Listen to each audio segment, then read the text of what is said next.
Início da entrevista, o Cuca está ali conversando com o Cássio. Uma pergunta ali antes da gente iniciar. Cuca, boa noite. Cláudio Rezende, da Itatiaia. Parabéns pela vitória. Lá em Santos você falava, né, que o Galo tinha que reagir para não iniciar uma crise. Eu queria que você falasse aí como que você viu o comportamento do time e se hoje o importante mesmo era vencer, mais do que uma boa atuação. O Galo teve boas atuações no campeonato e não estava conseguindo vencer. Sim, eu falei lá. E hoje a vitória era o mais importante, mas ela veio com bom futebol, e isso é bom, né? E com futebol de tempos diferentes, né? De entender o jogo. Jogamos contra uma grande equipe que joga o jogo também, e o momento nosso é um momento complicado, né? Porque você está jogando bem, você está perdendo muitas chances e isso ela acaba afetando a equipe. Você vai perdendo a confiança. Perde a confiança não é só de quem perde o gol, vai perdendo a confiança do time todo com o receio de ser castigado, né? Como aconteceu algumas vezes. E hoje foi mais um dia de ter bastante situações de gol, criar bastante situações de gol, mas um jogo muito complicado, muito difícil. O primeiro tempo o adversário ele teve um controle maior do jogo, apesar da gente ter tido mais situações de gol, eles tinham um controle maior porque eles tinham uma saída de bola melhor. Eles tinham uma saída com 3 e que nós com 2 atacantes, o Hulk e o Rony, não estavam dando conta de marcar e estavam desgastando. Eles têm uma maneira de jogar, infiltram os laterais. Então é complicado você marcar e em 2, 3 ocasiões dessas eles estouraram com chance de fazer gol, né? Devido a essas boas movimentações. Nós corrigimos isso no segundo tempo, com posicionamento e com algumas trocas que a gente fez. Nós tiramos a saída de bola do Botafogo, aí foi um outro jogo. Aí nós pudemos pôr o nosso jogo e aí controlamos bem, fizemos o gol, depois teve a expulsão e aí o controle do jogo foi maior. Lógico que fica sempre aquele medinho de tomar o gol, porque está só 1-0 e o momento nosso não é um momento ideal, né? Mas ao natural o jogador ele se precaver, diminui os espaços e nós não sofremos grandes sustos atrás, pelo contrário, tivemos um controle, fomos uma equipe bem madura e, na minha opinião, merecemos vencer, o que era o mais importante do dia. Cuca, boa noite. Igor Assunção, da Rádio 98 FM. Você falou aí desse medinho de tomar gol com um jogador a mais, mesmo assim. Foi o que aconteceu lá na Argentina, né? Com esse Atlético e Botafogo na final da Copa Libertadores. O torcedor ficou se perguntando, será que vai acontecer de novo? Mas não, o Atlético controlou bem e o Botafogo nem chegou a ameaçar. Como foi a conversa após a expulsão? Você chamou alguns jogadores, conversou com eles, orientou a respeito desse posicionamento e da atitude do time que tinha que ter, diferentemente, por exemplo, do que foi naquele jogo lá na Argentina? Sim, é porque você tem o placar já à sua disposição, né? E eles mesmo com um jogador a menos, eles ficaram com os 2 pontas e o centroavante apenas 2 no meio, fizeram 4-2-3. Automaticamente nós vamos ter um jogador a mais no meio campo, então nós vamos ter o controle do jogo. Muitas das vezes eles ficavam no mano atrás para ter um ataque um pouco mais marcando em cima, e nessas aí a gente teve algumas oportunidades boas para fazer o gol, passou perto, o goleiro pegou, enfim. Foi um jogo bem controlado, bem entendido pelos jogadores em campo, né, para que a gente saísse com a vitória. Cuca, boa noite. Giovana Oliveira, da Rádio Transamérica. O Scarpa, na saída da zona mista, ele falou assim que ele não sabe porque foi sacado do time titular, mas são escolhas do técnico. Então eu queria que você falasse por que o Scarpa acabou não entrando como equipe titular, e também falasse sobre as mudanças que você promoveu no intervalo do jogo. Bacana. Você está numa batalha, você não pode entrar com todas as armas que você tem já para a batalha. E durante essa batalha você tem que usar outras armas e não ter as armas para usar. Se nós tivéssemos começado com o Scarpa, será que a gente tinha ganho o jogo? Se a gente tivesse começado com o Menino, será que tinha ganho o jogo? Ou será que a utilização deles durante o segundo tempo, onde a gente entendeu que podiam eles fazer a diferença, foi melhor? Então a gente usa as armas de acordo com o momento que a gente entende que tem que usar. E foi assim com o Scarpa. Eu falei para ele antes do jogo que ele ia ficar fora por uma estratégia nossa. E ele aceitou, entendeu bem e foi muito útil para nós na utilização dessa estratégia no momento que ele entrou. Cuca, aqui, boa noite, Pedro Faria, Tempo Esportes. Você falou sobre a importância do jogo de hoje, como é que era a importância para evitar uma crise, né, que você falou depois do jogo contra o Santos. Como é que você trabalhou nesses dias o psicológico da equipe, justamente para entrar tranquilo no jogo, apesar do primeiro tempo não ter sido com o controle que teve no segundo, para a equipe não sentir uma pressão maior para sair com o resultado de hoje? Não, foi feito um trabalho muito forte, apesar de pouco tempo. Eu tinha até receio que hoje eles tivessem um cansaço maior, porque nós trabalhamos ontem 1 hora. Isso não é normal. Ontem, no pós-jogo, a gente trabalhou mais 1 hora. E firme, forte, e não tinha o que fazer que não fosse acertar a equipe, arrumar a equipe. Encontrar maneiras para que a gente ganhasse essa partida, que era fundamental. Nós não poderíamos hoje, de jeito nenhum, sair daqui sem a vitória. E nos programamos para isso, com vídeo, na concentração, com mostras do que devíamos fazer, porque esse não era um jogo comum, né? Esse jogo tem muita história por trás dele, e história recente, né?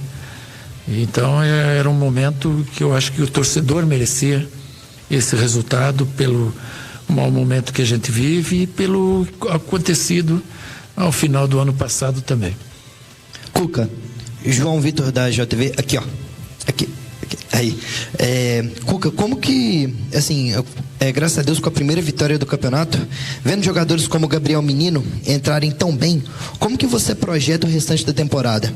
A tendência é usar mais essas peças do banco, pedindo que vem Bernard entrando bem, quando entra, Gabriel Menino, com relação a todos esses campeonatos que a gente tem pela frente? Que bom, né, que eles entram bem.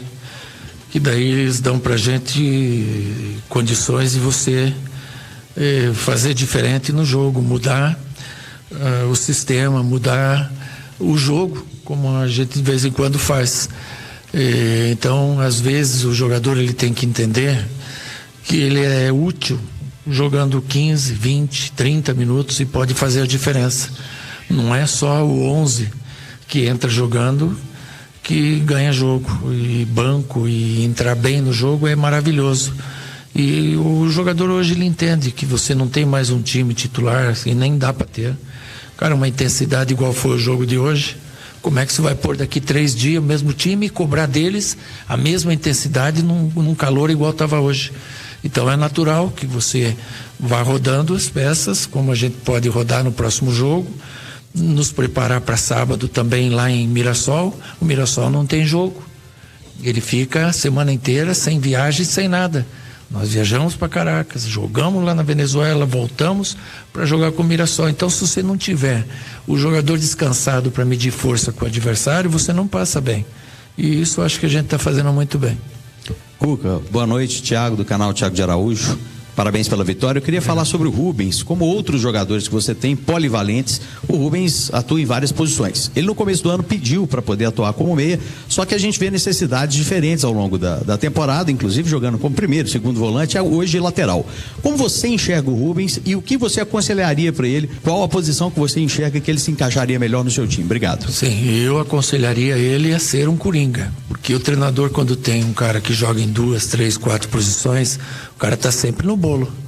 Se você tiver um cara que joga só naquela posição, às vezes ele não vai nem pro banco, porque aquela posição já tem 1, 2 jogando. Então ele é utilizado. Hoje não foi o primeiro volante, hoje quem foi o primeiro foi o Fausto Vera. Ele saiu pro jogo, mas no primeiro tempo nós não tivemos o controle do jogo. No segundo sim, mas ali ele já não estava na volância. Ele estava na lateral e principalmente defensivamente, que aquele momento era o que precisava, ele foi bem. Aquele momento o Botafogo tinha Matheus Martins, o Igor, Jesus e o Savarino, eram 3 atacantes e nós controlamos bem o jogo. Cuca, Eduardo Guerra da Web Rádio Galo, na última coletiva aqui eu te perguntei o que você ia fazer para a bola entrar, para mudar esse time, aquele caso que a bola não estava entrando e tudo mais. Você falou do escanteio aqui, que era uma grande arma, e hoje você falou das armas que você mudou, que na verdade é a substituição do Scarpa. O que mais você vai fazer para melhorar ainda mais, para a gente conseguir fazer 2 gols? O que você acha ainda que o Galo Atlético tem que melhorar nesse quesito? Eu acho que essa vitória de hoje, ela dá uma tranquilidade maior para numa sequência você fazer mais gols, né? A gente finaliza, é o primeiro em finalização, e os caras são bons de finalização. É que, como qualquer outro trabalho, o profissional sem a confiança ideal não executa direito as coisas, né? Ela passa aqui ou ali. O Hulk é um ótimo, excelente finalizador, o Rony.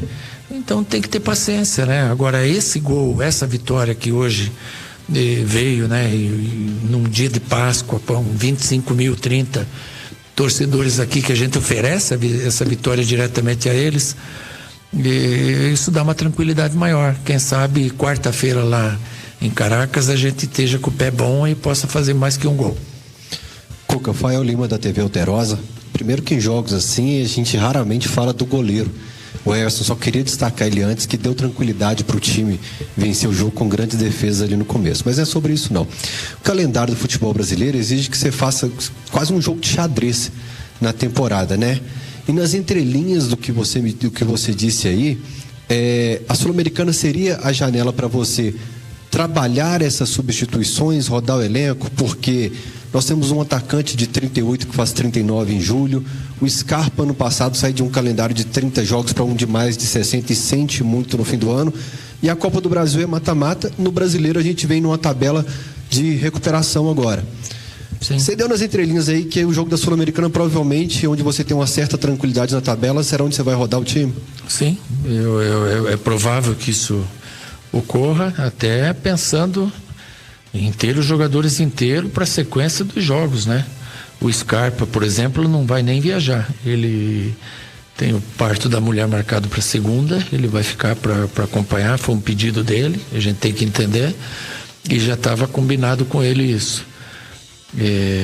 Você falou do Hulk, também a gente tem que pensar em cima disso, e alguns outros jogadores também que têm um desgaste natural, né? Os caras correm num jogo igual hoje aí, cerca de 10 quilômetros cada um.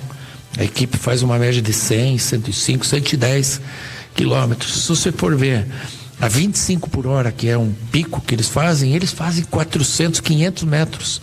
Então é um risco muito grande um jogador estar com desgaste muscular e se sujeitar a fazer isso no jogo, ele vai ter uma lesão. Então é em cima disso, em trabalho conjunto com a fisiologia, que a gente tem tomado as decisões para ter os jogadores sempre na melhor condição para jogar. O Cuca, no final, eu achei curioso que você foi comemorar, você chamou o time, fez questão de comemorar com a torcida. Sim. Isso é para criar uma química do time com a torcida, para agradecer ao torcedor que no feriado veio, fez barulho.